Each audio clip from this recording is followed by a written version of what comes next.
tengok Lee Andrew fokus konten iklan baru crispy korang. Tengok tu affiliate tu. Yes.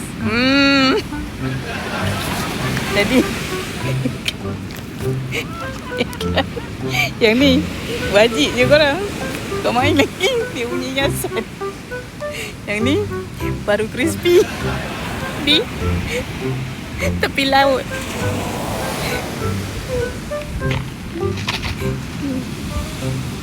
Layankan je layar.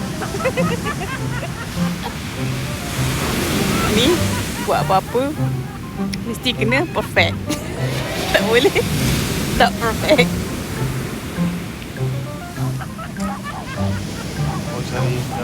Apa? Daun yang bagus. Daun ni tak cukup bagus. Tak cukup. Tak cukup bagus lagi. Tengok. Apa lagi? Tukar daun pula. Daun yang bagus katanya.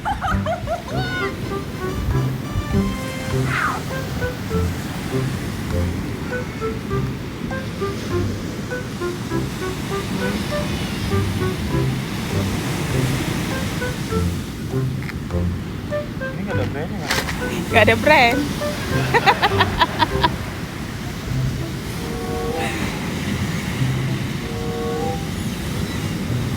Untunglah owner ni dapat tengok produk dia di tepi pantai. Pantai Bali bukan pantai Malaysia. Pantai Bali tau. Jadi pegang ataupun dihiasi sama Lee Andrew.